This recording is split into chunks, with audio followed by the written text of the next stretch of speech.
여러분, 현 시점 끊임없이 최고점을 찍고 있는 삼성전자부터 SK하이닉스까지 지금이라도 당장 사야 할지 고민하는 분들이 정말 많으실 겁니다. 모두가 주춤하며 망설일 때 오히려 주가는 천정부지로 치솟고 있어서 바로 지금 이 순간에도 매수 타이밍을 고민하는 분들이 진짜 많죠. 그래서 오늘은 경제 사냥꾼인 제가 직접 나서서 삼성전자와 SK하이닉스의 향후 전망부터 잠재적인 리스크까지 전부 하나하나 세밀하게 뜯어서 분석해드리겠습니다. 월가 전문가들부터 주요 증권사들의 다양한 의견까지 싹 다 종합적으로 분석하고 마지막에는 사야 할지 팔아야 할지 명확한 투자 기준점을 세워드릴게요. 본격적인 분석에 앞서 현재 시장 상황부터 정확하게 짚고 넘어갈 텐데, 어제인 2월 19일 기준으로 삼성전자가 드디어 종가 19만 원을 찍었습니다. 장중에는 무려 19만 900원까지 무섭게 치솟아 올라갔으며 단 하루 만에 주가가 4.86%나 폭등하면서 사상 최초로 종가 기준 19만 원을 넘긴 역사적인 날이었죠. SK하이닉스 역시 같은 날 시장의 뜨거운 관심 속에 89만 4,000원의 장을 마감했고, 장중에는 무려 91만 3,000원까지 가파르게 올라가는 엄청난 에너지를 보여주었습니다. 다만 SK하이닉스의 역대 최고점은 지난 1월 30일에 화려하게 찍었던 93만 1,000원이기 때문에 어제는 역대 최고점 근처까지 다시 강하게 회복하며 올라온 상황입니다. 더욱 놀라운 사실은 코스피 지수 전체도 5,600선을 강력하게 돌파해버렸다는 것인데, 이것은 한국 증시 역사상 단 한 번도 경험해보지 못한 엄청난 일입니다. 하지만 여기서 가장 중요한 핵심은 단순한 주가 숫자가 아니라 왜 이 높은 가격대에서도 기관들이 주가가 더 오를 것이라고 확신하는지 그 구조적 이유를 아는 것입니다. 이를 위해 가장 먼저 깊이 이해해야 할 필수적인 개념은 다가오는 2026년 글로벌 메모리 반도체 시장의 전체 파이 크기가 도대체 얼마나 폭발적으로 커지는가입니다. 세계 반도체 시장의 흐름을 분석하는 WSTS라는 통계기구에서 공식적으로 발표한 전망을 살펴보면 글로벌 반도체 시장 전체 규모가 2024년에는 약 6,305억 달러 수준이었습니다. 그 거대했던 시장 규모가 2025년에는 7,720억 달러로 급성장하고 2026년에는 무려 9,750억 달러까지 천문학적인 규모로 커질 것이라고 전문가들은 한 목소리로 예측합니다. 2026년에만 전년 대비 26% 이상 가파르게 성장한다는 것은 개별 기업들이 실적을 잘 내건 못 내건 일단 시장의 파이 자체가 기하급수적으로 커지는 구조라는 뜻입니다. 조금 더 알기 쉽게 설명해드리자면, 거대한 케이크가 점점 더 부풀어 오르고 있는데 그 달콤한 케이크를 주로 나눠 먹는 핵심 기업들이 바로 삼성전자와 SK하이닉스라는 사실이죠. 그런데 여기서 우리가 투자자로서 더 중요하게 바라봐야 할 핵심 포인트는 메모리 반도체 섹터의 폭발적인 성장 속도가 전체 반도체 시장의 평균 성장 속도보다 훨씬 빠르다는 점입니다. 다가오는 2026년의 메모리 시장은 무려 30% 넘게 가파르게 성장하면서 전체 반도체 시장의 평균 성장률을 상회하며 시장을 완벽하게 주도할 것이라는 전망이 지배적으로 깔려 있습니다. 심지어 일부 전문가들은 메모리 시장 규모가 무려 4,400억 달러 이상까지 치솟을 수 있다는 장밋빛 전망도 내놓고 있는데, 왜 메모리가 유독 빠르게 성장하는지 아시나요? 그 이유는 바로 전 세계적인 AI 인프라 확산 때문인데, 쉽게 말해서 챗GPT 같은 혁신적인 AI 서비스를 원활하게 돌리려면 엄청난 양의 방대한 데이터를 빠르게 처리해야 합니다. 여러분이 AI 서비스에 질문을 던지고 답변을 얻어내려면 그 시스템 뒤에서는 수천 개의 고성능 GPU가 동시에 쉴 새 없이 복잡한 계산을 수행해야만 결과를 만들어낼 수 있는 것입니다. 이때 단순히 GPU 성능만 무작정 좋다고 해결되는 것이 아니라 데이터들을 초고속으로 끊임없이 주고받는 고성능 메모리의 존재가 반드시 필수적입니다. 바로 이 막중하고 핵심적인 역할을 완벽하게 수행하는 것이 현재 반도체 시장에서 가장 뜨거운 관심을 받고 있는 HBM, 즉 고대 역폭 메모리입니다. 고대 역폭이라는 전문 용어가 뜻하는 바는 마치 좁은 차선을 넓히듯 한꺼번에 엄청난 양의 데이터를 병목 현상 없이 부드럽게 보낼 수 있다는 의미입니다. 이해하기 쉽게 고속도로에 비유하자면 차선이 기존 2개에서 20개로 대폭 늘어나 수많은 차들이 시원하게 뻥 뚫린 길을 동시에 달리는 상황과 같습니다. 따라서 글로벌 빅테크 기업들이 앞다투어 AI 서버를 구축하고 늘려나갈수록 자연스럽게 이 HBM에 대한 폭발적인 수요 증가는 필연적인 결과가 되는 것입니다. 글로벌 대형 투자은행인 뱅크 오브 아메리카, 즉 BofA에서 심층적으로 분석해 발표한 최신 시장 전망 리포트를 보면 그 압도적인 규모의 변화를 확실히 알 수 있습니다. 그들의 분석에 따르면 HBM 전체 시장 규모가 2025년 346억 달러 수준에서 단 1년 만인 2026년에는 무려 546억 달러로 58%나 폭풍 성장한다고 합니다. 그런데 현재 이 반도체 시장 구조에서 진짜 무서운 핵심 포인트는 단순히 비싼 HBM 하나만 불티나게 잘 팔리고 있는 단편적인 상황이 아니라는 점입니다. 제조사들이 HBM 생산에 열을 올리며 라인을 대거 가동하다 보니 오히려 기존에 널리 쓰이던 일반 범용 D램 반도체까지 덩달아 극심한 품귀 현상을 겪게 됩니다. 이 기막힌 현상을 조금 더 알기 쉽게 풀어서 설명해 드리자면, 반도체 제조 공장에서 만들기 까다로운 HBM을 제대로 뽑아내려면 엄청난 생산 능력을 집중해야만 합니다. 아시다시피 반도체를 찍어내는 첨단 공장 라인이 마법처럼 무한정 뚝딱 만들어지는 것이 절대 아니기 때문에 물리적인 생산 캐파에는 명확한 한계가 존재하기 마련이죠. 그래서 삼성전자와 SK하이닉스가 밀려드는 HBM 주문을 소화하느라 24시간 바쁘게 돌아가면 자연스럽게 일반 범용 D램을 만들어낼 수 있는 물리적 여력은 크게 줄어듭니다. 그 결과 시장 전체에 범용 D램 공급이 턱없이 부족해지면서 엄청난 희소성이 발생하고 결국 일반 D램의 가격마저 무섭게 폭등하는 연쇄작용이 일어나는 것입니다. 실제로 지난 2025년 4분기라는 짧은 기간 동안에만 범용 D램의 가격이 무려 50% 가까이 수직 상승했다는 놀라운 업계의 분석 결과도 심심치 않게 들려옵니다. 자, 이제부터 이 제품 가격 상승 사이클에 대해 좀 더 깊게 파고들어 볼 텐데, 왜냐하면 바로 이 가격의 마법이 향후 주가 폭등을 견인하는 가장 강력한 동력이기 때문입니다.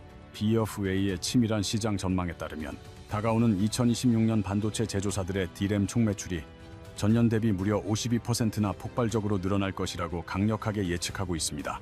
게다가 평균 판매 가격을 뜻하는 ASP 역시 33%나 뛰어오를 예정이며, 낸드 플래시 또한 매출이 45% 증가하고 ASP가 26% 오를 것이라는 매우 긍정적인 분석을 냈죠. 또 다른 대형 글로벌 투자은행인 모건 스탠리는 시장을 더욱 공격적으로 바라보며 2026년 D램 평균 가격이 무려 62%, 낸드는 75%나 폭등할 것이라고 확신했습니다. 자, 그렇다면 우리가 여기서 생각해 볼 문제가 있는데, 반도체 제품의 판매 가격이 단기간에 미친 듯이 치솟아 오르면 제품을 파는 회사들의 주머니 사정은 과연 어떻게 변할까요?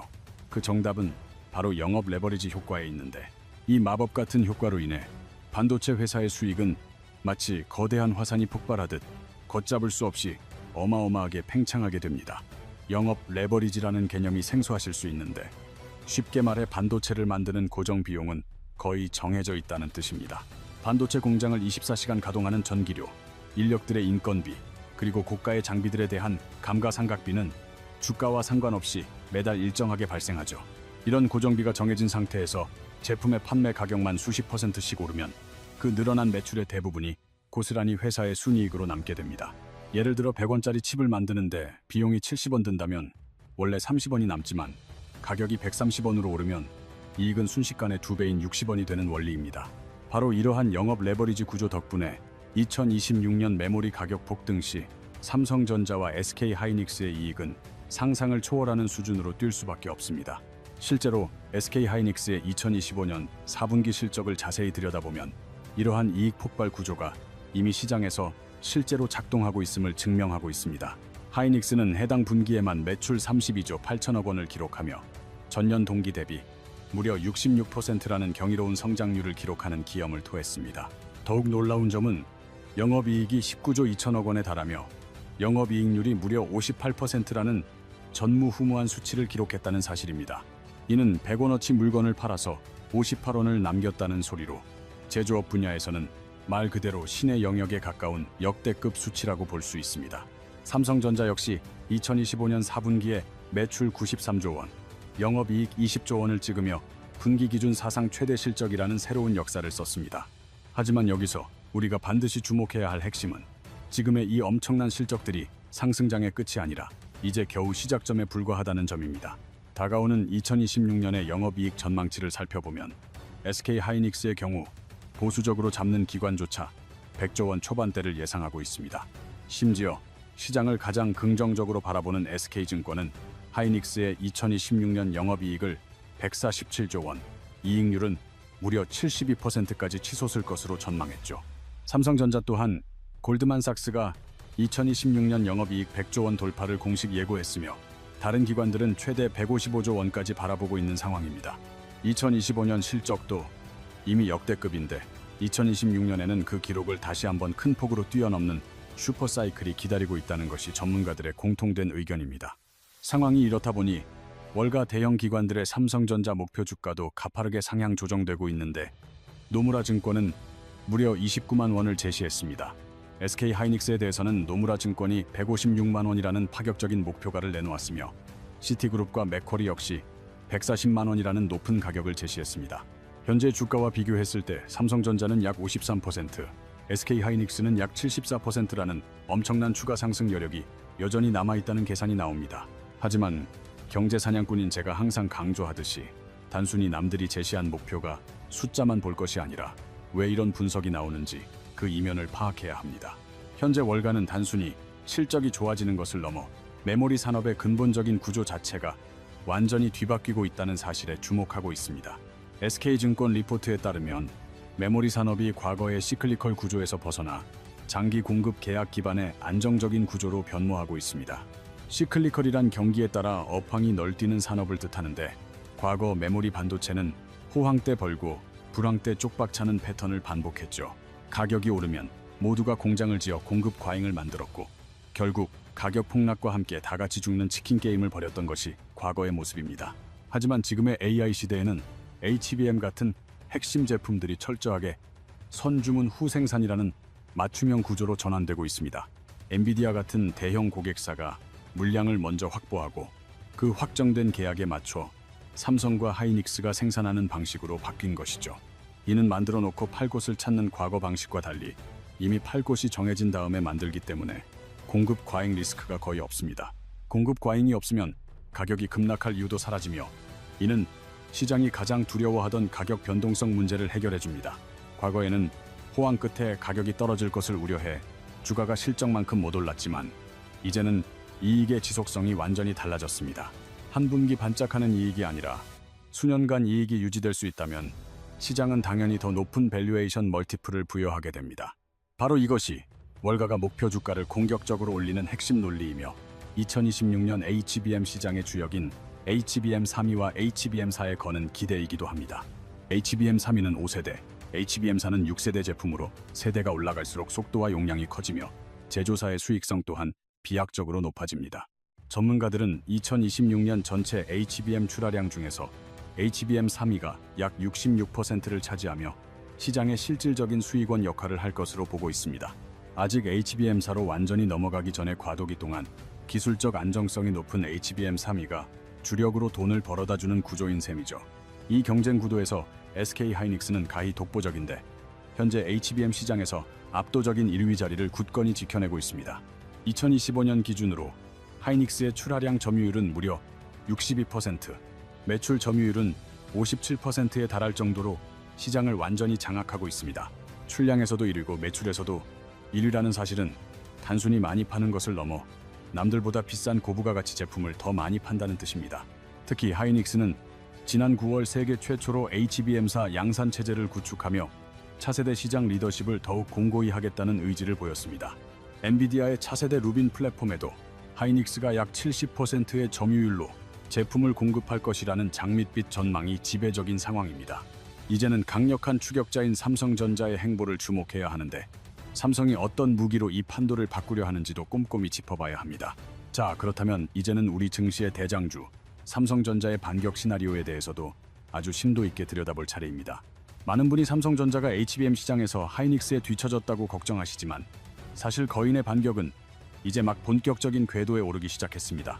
삼성전자의 가장 강력한 무기는 역시 압도적인 생산 능력, 즉 하이닉스와는 비교가 안 될 정도로 거대한 궁구 규모에 있습니다. 현재 삼성은 엔비디아뿐만 아니라 아마존, 구글, 메타 같은 수많은 글로벌 빅테크 기업들과 HBM 공급을 위한 긴밀한 협력을 이어가고 있죠. 특히 12단 HBM3E 제품에 대해서는 삼성이 기술적 우위를 점하며 고객사 다변화에 성공할 것이라는 긍정적인 전망이 지배적으로 나오고 있습니다. 하이닉스가 엔비디아라는 확실한 아군을 잡았다면 삼성전자는 시장 전체의 압도적인 물량을 흡수하며 점유율을 빠르게 회복하는 전략을 쓰고 있습니다. 골드만삭스 같은 글로벌 기관들이 삼성전자의 2026년 이익을 100조 원 이상으로 잡는 이유도 바로 이 거대한 생산 능력이 폭발할 때의 파괴력 때문입니다. 하지만 여러분, 경제 사냥꾼인 제가 항상 강조하는 것이 있죠. 장밋빛 전망이 가득할 때일수록 우리는 반드시 그 이면의 차가운 리스크를 봐야 합니다. 모든 시장에는 끝이 있고 반도체 산업의 슈퍼사이클 뒤에는 언제나 공급 과잉이라는 무서운 유령이 우리를 기다리고 있기 때문입니다. 현재 많은 전문가가 우려하는 시점은 바로 2026년 하반기부터 2027년 사이 HBM 시장이 포화 상태에 이르는 골든 크로스 지점입니다. 지금은 없어서 못 파는 귀한 몸이지만 삼성과 하이닉스 그리고 마이크론까지 모든 제조사가 공장을 풀가동하며 물량을 쏟아내기 시작하면 상황은 급변합니다. 2026년에는 HBM의 공급량이 수요량을 약 10% 이상 초과할 것이라는 구체적인 공급 과잉 경고 리포트들이 벌써 월가에서 하나둘 나오기 시작했습니다. AI 데이터 센터를 짓던 빅테크 기업들이 어느 순간 설비 투자를 줄이거나 속도를 조절하게 되면 쌓여가는 반도체 재고는 그대로 기업의 부담이 됩니다. 과거의 모든 반도체 버블이 그러했듯 가격이 미친 듯이 오를 때가 아니라 공급이 수요를 넘어서는 그 찰나의 순간에 주가는 가장 먼저 꺾이게 마련이죠. 따라서 2026년이 실적의 정점페이 될 수는 있어도 주가는 그보다 6개월에서 1년 앞서 움직인다는 주식시장의 격언을 우리는 절대로 잊어서는 안 됩니다. 일부 공격적인 분석가들은 2026년 하반기부터 메모리 가격이 급락하는 하드랜딩 가능성까지 언급하며 투자자들에게 경고 메시지를 보내고 있습니다. AI가 인류의 미래인 것은 분명하지만 AI 산업의 성장과 반도체 기업의 주가 수익률은 반드시 일치하지 않을 수도 있다는 점을 명심해야 합니다. 기관 투자자들이 목표 주가를 높게 부르며 환호할 때 사실 그들은 이미 조용히 엑시백시 타이밍을 계산하고 있을지도 모릅니다. 그렇다면 우리는 이 혼란스러운 시장 속에서 과연 어떤 기준을 가지고 대응해야 할까요? 신규 매수자와 보유자의 전략은 완전히 달라야 합니다. 이제부터는 여러분의 소중한 자산을 지키고 극대화할 수 있는 경제 사냥꾼만의 아주 구체적이고 현실적인 투자 대응 매뉴얼을 공개하겠습니다. 자, 이제 가장 중요한 실전 투자 전략인데 많은 분이 지금 비싼데 사도 될까? 혹은 어디서 팔아야 할까를 가장 궁금해하실 겁니다. 우선 신규 진입을 고민하시는 분들이라면 지금의 주가가 과거 평균 대비 어느 정도 위치에 있는지 밸류에이션 지표를 반드시 확인해야 합니다.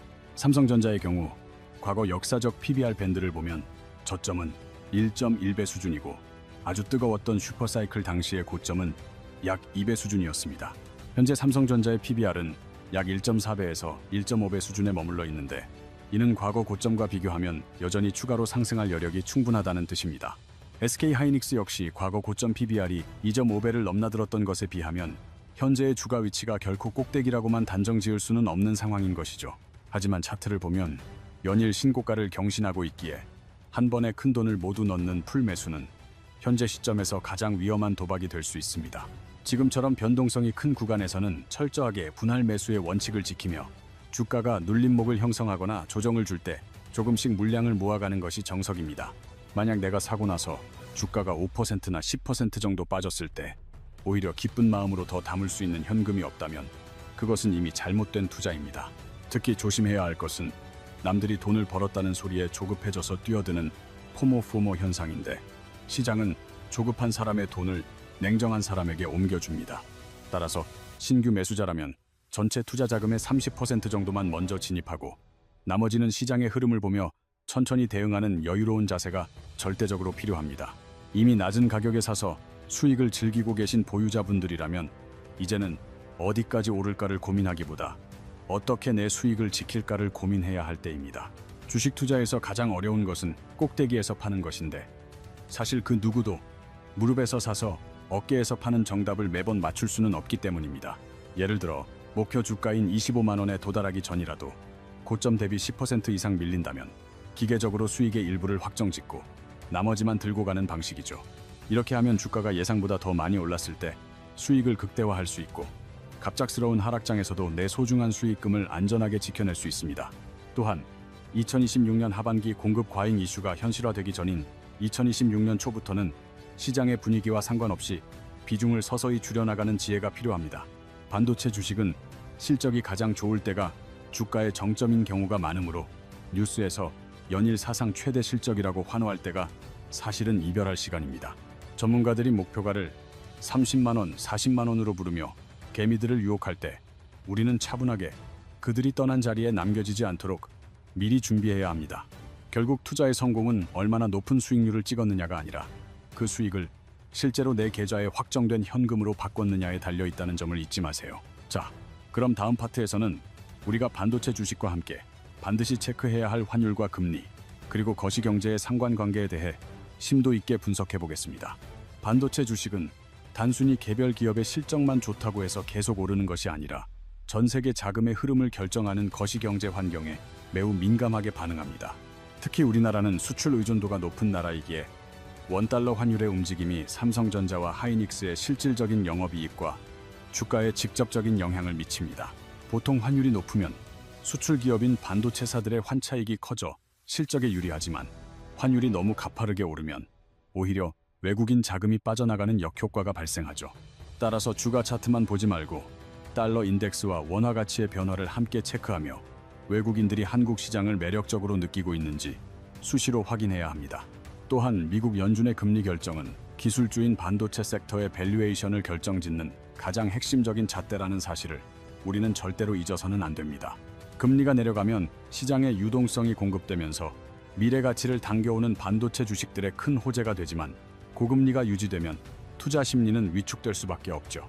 인플레이션 수치와 미국의 고용 지표가 발표될 때마다 반도체 주가가 춤을 추는 이유도 결국 그 데이터들이 금리의 방향성을 결정하기 때문입니다. 경제 사냥꾼인 제가 거시경제를 강조하는 이유는 숲의 날씨를 모른 채 나무의 건강 상태만 확인하고 숲에 들어가는 것은 매우 위험하기 때문이죠. 이제는 기업 분석을 넘어 글로벌 돈의 길목을 지키는 해안이 필요한 시점이며 이를 통해 우리는 남들보다 한 발 앞서 위기와 기회를 포착할 수 있습니다. 자, 그럼 이제 가장 본질적인 질문으로 돌아가 볼까요? 여러분은 지금 이 주식을 왜 샀는지 혹은 왜 사려고 하는지 스스로 답할 수 있나요?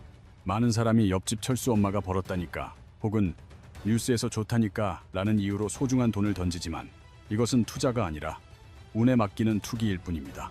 투기하는 사람은 주가가 조금만 흔들려도 공포에 질려 손절하지만 명확한 기준을 가진 투자자는 하락을 오히려 저렴하게 살 기회로 이용하는 법입니다. 여러분이 삼성전자를 샀다면 그것이 HBM 때문인지 아니면 레거시 디램의 회복 때문인지 아니면 파운드리의 반전 때문인지 명확한 이유가 있어야 합니다. 그 이유가 훼손되지 않았다면 주가가 일시적으로 빠지더라도 버틸 수 있는 힘이 생기지만 이유 없이 산 주식은 작은 파도에도 금방 난파되고 맙니다. 투자의 성공은 단순히 종목을 잘 고르는 것이 아니라 내 선택에 책임을 질 수 있을 만큼 충분히 공부하고 확신을 가졌느냐에 따라 결정됩니다. 기관 투자자나 외국인들은 절대 감정에 휘둘리지 않으며 철저하게 자신들이 세운 데이터와 원칙에 따라 기계적으로 매수와 매도를 반복한다는 점을 기억하세요. 우리 개인 투자자들도 그들과 싸워 이기려면 나만의 매매 일지를 쓰고 내가 왜 이 가격에 진입했는지 논리적으로 설명할 수 있는 훈련을 해야 합니다. 주식시장은 정글과도 같아서 준비되지 않은 자의 자산은 순식간에 사라지지만 규칙을 지키는 사냥꾼에게는 막대한 부를 보상으로 내려주는 곳입니다. 남들의 말에 일희일비하지 마십시오. 여러분의 기준이 바로 서 있을 때 비로소 삼성전자든 하이닉스든 흔들림 없이 수익을 끝까지 가져갈 수 있습니다. 이제 마지막 파트에서는 오늘 배운 모든 내용을 종합하여 다가올 2026년 슈퍼사이클의 최종 승자가 되기 위한 핵심 요약과 당부의 말씀을 전하겠습니다. 자, 이제 긴 여정의 마침표를 찍으며 다가올 2026년 반도체 슈퍼사이클의 지도를 최종적으로 다시 한번 머릿속에 그려보겠습니다. 우리는 오늘 글로벌 반도체 시장이 9,750억 달러라는 전무후무한 규모로 팽창하며 우리 삶을 송두리째 바꿀 것을 확인했습니다. 그 중심에는 HBM이라는 혁신적인 무기가 있고 이 시장은 2026년에도 58%라는 경이로운 속도로 계속해서 몸집을 불려나갈 것입니다. 현재의 승자인 SK 하이닉스는 HBM사라는 차세대 엔진을 가장 먼저 달고 엔비디아라는 거대한 함선과 함께 저 멀리 앞서 나가고 있죠. 하지만 잠자던 거인 삼성전자가 압도적인 물량 공세와 12단 HBM 3위를 무기로 무섭게 추격하며 시장의 판도를 다시 흔들 준비를 마쳤습니다. 기억하십시오. 2026년 상반기는 사상 최대 실적의 환희가 가득하겠지만 주가는 그 이면의 공급 과잉 유령을 먼저 보고 움직일 것입니다. 공급이 수요를 10% 초과하는 순간이 오면 시장은 차갑게 식을 것이기에 우리는 모두가 열광할 때 조용히 탈출구를 점검해야 합니다. 경제 사냥꾼이 전하는 마지막 비책은 결국 남의 눈이 아닌 나의 머리로 투자하라는 아주 단순하고도 명확한 진리 하나입니다. 삼성전자를 살지 하이닉스를 살지는 중요하지 않습니다. 중요한 것은 여러분이 그 선택의 근거를 논리적으로 설명할 수 있느냐입니다. PBR 밴드의 위치를 확인하고 분할 매수의 원칙을 지키며 나만의 익절가 라인을 높여가는 트레일링 스톱을 반드시 실천해 보십시오. 환율이 요동치고 금리가 춤을 추는 험난한 정글 속에서 거시경제라는 기상도를 손에 쥔 사냥꾼만이 끝내 살아남아 불을 거머쥡니다. 주식시장은 조급한 자의 주머니를 털어 인내하는 자에게 나누어주는 곳임을 명심하고 파도가 칠 때마다 일희일비하지 마시기 바랍니다. 오늘 제가 분석해드린 2026년의 청사진이 여러분의 계좌에 든든한 버팀목이 되고 흔들리지 않는 이정표가 되기를 진심으로 바랍니다. 투기라는 도박판에서 벗어나 진정한 투자의 길로 들어선 여러분은 이미 상위 1%의 예비 승자라는 사실을 잊지 마십시오. 제가 옆에서 여러분이 훌륭한 사냥꾼으로 성장할 수 있도록 앞으로도 가장 날카롭고 객관적인 데이터로 길을 밝혀드리겠습니다. 이제는 화면을 끄고 조용히 나만의 매매 일지를 펼쳐 오늘 배운 지식들을 나만의 언어로 정리하며 확신의 깊이를 더해보시기 바랍니다. 숫자는 거짓말을 하지 않지만 인간의 탐욕은 숫자를 왜곡합니다. 항상 차가운 이성을 유지하며 시장의 소음으로부터 자신을 지키십시오. 여러분의 소중한 자산이 삼성전자와 SK하이닉스라는 거대한 파도를 타고 2026년까지 안전하게 우상향하기를 간절히 응원하겠습니다. 투자는 결국 외로운 싸움이지만 경제 사냥꾼인 제가 여러분의 든든한 동료가 되어 이 험난한 수익의 여정을 끝까지 함께하겠습니다. 긴 시간 끝까지 집중해 주셔서 감사합니다. 오늘의 분석이 도움이 되셨다면 원칙을 지키는 투자를 약속하며 저는 다음 시간에 뵙겠습니다. 2021년에 유난히 추웠던 겨울, 거대했던 포드와 제너럴 모터스, 그리고 현대차의 생산 라인이 일제히 멈춰서는 전대미문의 사태가 발생했습니다. 거대한 공장을 멈춘 것은 전쟁이나 파업 같은 요란한 사건이 아니라 우리 손톱보다 작은 반도체 칩 단 하나였다는 사실에 전 세계는 경악했습니다. 수십조 원의 가치를 지닌 최첨단 설비들이 겨우 칩 한 조각이 모자라 고철더미처럼 멈춰서야 했던 그 순간은 일시적인 불운이 아니었습니다.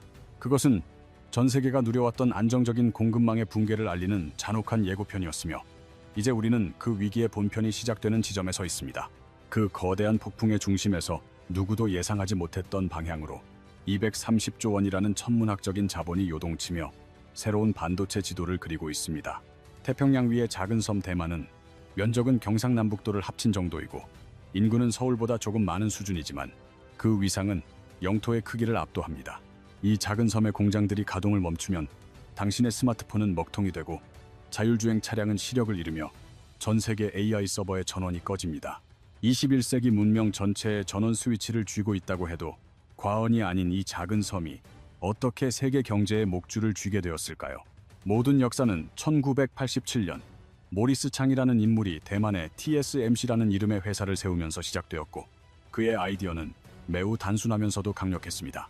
설계는 남이 하고 우리는 오직 제조에만 집중한다는 이 발상 하나가 애플과 엔비디아 같은 빅테크 기업들이 오직 혁신에만 몰두하게 만들었습니다. 기업들은 막대한 공장 건설 비용과 리스크를 TSMC에 넘겼고 TSMC는 그 대가로 세계에서 가장 정교한 칩을 찍어내며 대체 불가능한 존재가 되었습니다. 수십 년의 세월이 흐른 지금 전 세계 최첨단 칩의 90% 이상이 대만 신주의 단 한 곳에서 쏟아져 나오는 기형적인 구조가 완성되었습니다. 스마트폰의 두뇌부터 인공지능 가속기, 심지어 국가 안보를 책임지는 군사용 반도체까지 전 세계가 단 하나의 교량 위에 올라타 있는 셈입니다. 그동안 아무도 이 견고한 다리가 흔들릴 것이라 의심하지 않았지만 트럼프의 귀환과 함께 관세와 기술 통제라는 거대한 파도가 덮쳤습니다. 지정학적 긴장은 에너지 가격을 밀어올려 브렌트유는 배럴당 71달러를 넘어섰고 필라델피아 반도체 지수는 공포 속에 격렬하게 출렁이고 있습니다. 바로 이 혼돈의 순간, 그동안 파운드리 경쟁에서 밀려났다는 평가를 받았던 삼성전자의 이름이 다시금 시장의 뜨거운 화두로 떠오르고 있습니다. 삼성이 갑자기 기술 혁신을 이뤄낸 것도 TSMC가 무너진 것도 아니지만 전 세계는 지금 삼성이라는 선택지를 그 어느 때보다 간절히 원합니다. 2025년 12월 31일 미국 정부가 검증된 최종 사용자 VEU 특례를 조용히 없애면서 반도체 공장들의 장비 도입 절차는 지옥으로 변했습니다. 중국에 공장을 둔 삼성전자와 TSMC 모두 매번 개별 수출 허가를 받아야 하며 심사 기간 동안 장비는 창고에 묶여 생산 일정은 엉망이 됩니다. 반도체 공장에서의 시간은 곧 돈이며 라인이 단 몇 시간만 멈춰도 수억 원이 증발하고 고객과의 약속은 깨지며 신뢰는 바닥으로 추락합니다. 애플의 신제품 출시일이 흔들리고 테슬라의 치밀한 생산 계획이 어긋나기 시작하면서 공급망을 책임지는 이들에게는 최악의 시나리오가 현실로 다가왔습니다. 비즈니스 세계에서 손실보다 더 무서운 것은 바로 내일이 어떻게 될지 전혀 알 수 없는 예측 불가능성이 모든 계획을 집어삼키는 순간입니다.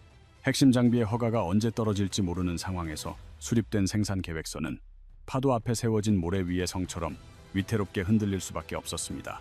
바로 이 불안감이 전 세계 반도체 고객사들 사이로 독가스처럼 퍼져나가던 결정적인 시점에 업계의 제왕 TSMC는 매우 상징적인 발표를 내놓았습니다.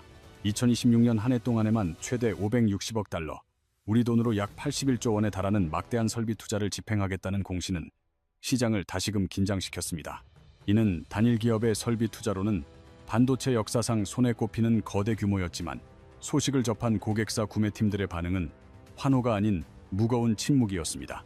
그 차가운 침묵 속에서 고객사들은 주판알을 튕기기 시작했는데 이 막대한 투자 비용은 결국 칩의 단가에 고스란히 반영되어 가격 상승을 불러오기 때문입니다. 게다가 대규모 신규 설비가 완전히 안정되어 수율을 확보하기까지는 통상 1년 이상의 시간이 소요되기에 그동안 고객사들이 겪을 납기 압박은 심화됩니다. 이미 예약 장부가 꽉 찬 상태에서 시작되는 거대 공사는 세계 최고의 공급자가 동시에 더 비싸지고 더 바빠지며 더 예측하기 어려워짐을 의미했습니다. 특정 업체에 대한 과도한 의존도가 신뢰라는 아름다운 이름을 벗어던지고 리스크라는 날카로운 칼날이 되어 고객사의 목을 겨누기 시작한 역사적 변곡점입니다. 전 세계 구매팀들이 내린 결론은 단호하고 명확했습니다. 우리는 반드시 살아남기 위해 두 번째 공급선을 지금 당장 만들어야 한다는 것이었습니다. 그 결론이 실제 행동으로 옮겨지기 시작하자마자 오랫동안 침묵을 지키던 삼성전자의 사무실에는 글로벌 대기업들의 다급한 연락이 빗발치기 시작했습니다. 비즈니스 협상에서 진정한 힘은 압도적인 기술력이 아니라 내가 언제든 당신을 떠날 수 있다는 확실한 대안의 존재 유무에서 나온다는 사실을 기억하십시오. TSMC가 지금까지 절대적 우위를 점할 수 있었던 유일한 이유는 고객들에게 그들을 대신할 현실적인 선택지가 전혀 존재하지 않았기 때문이었습니다. 하지만 이제 그 견고했던 독점 공식에 균열이 생기기 시작했고 그 틈새를 타고 전 세계 자율주행의 선두주자 테슬라가 가장 먼저 움직였습니다. 많은 이들이 테슬라를 단순한 전기차 제조사로 보지만 그 실체는 매초 수천만 건의 연산을 처리해야 하는 자율주행 인공지능 전문 기업에 가깝습니다. 도로 위의 사물을 실시간으로 인식하고 브레이크를 조작하는 모든 복잡한 과정은 오직 반도체라는 캔버스 위에서만 그려지는 정교한 마법과도 같습니다. 테슬라는 2025년 7월 삼성과 약 24조 원 규모의 차세대 자율주행 칩 생산 계약을 체결하며 2033년까지 이어지는 강력한 동맹의 서막을 알렸습니다. 특히 일론 머스크는 차세대 칩인 AIO를 삼성의 텍사스 공장과 TSMC의 애리조나 공장에서 동시에 생산하겠다는 파격적인 이중 공급망 전략을 발표했습니다. 이는 단순한 미래의 계획이 아니라 지금 이 순간 두 공장에서 현실로 돌아가고 있는 체제이며 반도체 역사상 가장 노골적인 공급망 분산 사례입니다.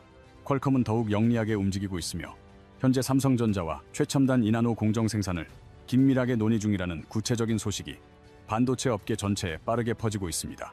아직 확정된 계약 단계는 아니지만 세계 최대의 칩 설계 기업이 삼성의 협상 테이블에 앉았다는 사실만으로도 시장에 보이지 않는 권력 구조는 요동칩니다.